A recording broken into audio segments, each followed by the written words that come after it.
এইটো আপোনালোকে জানে যে আমাৰ সঁচাকৈ তুংগত উঠিছে, যাৰ কাৰণে যোৱাকালি আমাৰ মাননীয় কেন্দ্ৰীয় মন্ত্ৰী ৰঞ্জিত দাস ডাঙৰীয়াই কৈছে কংগ্ৰেছ দল বৰ্তমান 2 নম্বৰত আছে।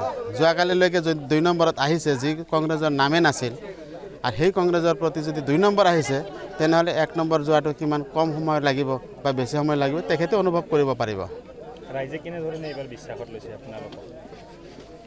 চাওক, বিশ্বাস বুলি কোৱাৰ লগে লগে এইখিনি যিসকল মানে কংগ্ৰেছ বিৰোধী তেওঁলোকৰতো এটাই কথা, বাকী হ'ল যে আমাৰ যিসকল পুৰণা কংগ্ৰেছী তেওঁলোকে সৰ্বত্ৰ প্ৰকাৰৰ ৱেলকাম দি আছে, যাৰ বিনিময়তো 2 নম্বৰ, যদি কংগ্ৰেছৰ প্ৰতি পুৰণা কংগ্ৰেছীসকল ওলাই নাহিলেহেঁতেন, এই ভৰসাই মই ক'ৰ পৰা পালোহেঁতেন, আমাৰ কংগ্ৰেছ দলে ক'ৰ পৰা পালেহেঁতেন। আমাৰ কংগ্ৰেছ দলৰ নেতৃত্বই, আমাৰ গ্ৰাছৰুটৰ কৰ্মকৰ্তাই আজি যে আগ্ৰহেৰে খুজিছিলে আৰু কংগ্ৰেছ দলৰ নেতৃত্বই যে প্ৰাৰ্থিত্ব প্ৰদান কৰিছে, এই বিশ্বাসখিনি পাইছিল বুলিয়েতো দিছে। এই ক্ষেত্ৰত বিজেপি চৰকাৰ, BPF, UPPL সকলোৱে গম পায়। জয়লাভ কৰিব পাৰিব। জয়লাভ হ'ল ভগৱান বা সৃষ্টিকৰ্তা আল্লাহ তাআলাৰ ওচৰত। কাৰ কপালত কি আছে এইটো কোনেও ক'ব নোৱাৰে। তথাপিতো মই ক'ম, যদি জিকাৰ অংক নাথাকে সেইজন প্ৰাৰ্থী আঁতৰি যোৱাই ভাল। কাৰোবাৰ যদি কোনোবা ৰাষ্ট্ৰীয় দল বা ৰাজ্যিক মানে দল তেওঁলোকৰ যদি মনত কিবা সন্দেহ আছে, ইমান খৰচ কৰিছে, তাৰ পিছতো যদি ভয় কৰিছে, তেনে আঁতৰি যোৱাই ভাল, চাৰেণ্ডাৰ কৰাই ভাল ৰাইজৰ ওচৰত। আৰু দীঘলীয়া সময় ইমান অৰ্থ সম্পত্তি নষ্ট কৰাৰ কোনো প্ৰয়োজনীয়তা নাই, কাৰণ BPF ইমান টকা ঢালি আছে, তাৰ পিছতো নিশ্চিত হ'ব পৰা নাই। বিজেপিয়ে ইমান টকা ঢালিছে, UPPL ঢালিছে, তাৰ পিছতো তেওঁলোকে নিশ্চিত হ'ব পৰা নাই যে আমি জিকিম। কিয় জিকিব নোৱাৰিম? তেওঁলোকে ভাল কাম কৰাই নাই, ৰাইজৰ প্ৰতি আস্থা তেওঁলোকৰ নাইয়ে। ৰাইজৰ আস্থা থাকিলেহেঁতেন তেওঁলোকে নিশ্চিতকৈ ক'ব পাৰিলেহেঁতেন যে হয় আমি জিকিম, কাৰণ তেওঁলোকৰ সেই আস্থা নাইতো। আৰু আস্থা নাই বুলিয়েই আজিৰ ডেটত তেওঁলোকে নিজৰ শংকাত ভুগিছে যে হয় কি হ'ব। আৰু সকলোতকৈ ডাঙৰ বস্তু হৈছে কি, মানুহে গ্ৰহণটো কৰিব লাগিব, কাৰণ হ'ল মাখন স্বৰ্গীয়াৰী যি UPPL দলৰ প্ৰাৰ্থী, তেখেতক ৰাইজে গ্ৰহণ এটা কাৰণতে নকৰে, তেওঁ ST কেণ্ডিডেট, ST এজন ব্যক্তি, তেওঁ মুক্ত সমষ্টিত খেলিব পাৰে বুলিয়েই UPPL দলে এবাৰো ভাবা চিন্তা কৰা নাই যে মুক্ত এটা সমষ্টি, সম বিকাশ আৰু সম অধিকাৰৰ যিটো তেওঁলোকৰ শ্লোগান, এই শ্লোগানটো তেওঁলোকে বাস্তৱত ৰূপায়িত কৰিব পৰা নাই। আৰু BPFৰ প্ৰধান আৰু BPFৰ নেত্ৰী ইছলাম বিৰোধী আৰু হিন্দু বিৰোধী, কাৰণ হিন্দু সমাজতে তেওঁলোক সামাজিকভাৱে উপকৃত নহয় আৰু ইছলামৰতো টোটেলি পৰিপন্থী।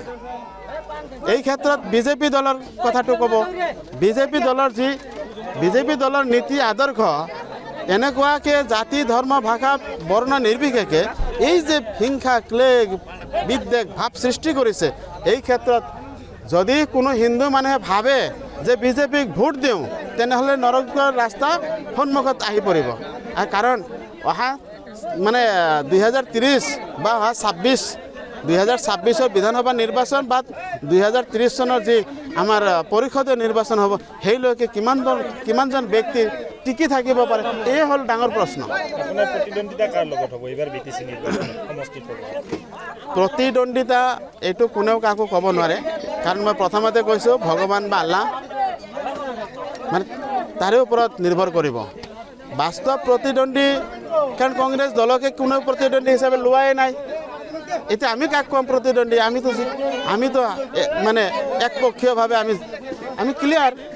সকলো জাতি জনগোষ্ঠীৰ লোকে আপোনাক ভোট প্ৰদান কৰিব। বহুত ভাল কথা আপুনি প্ৰশ্ন কৰিছে।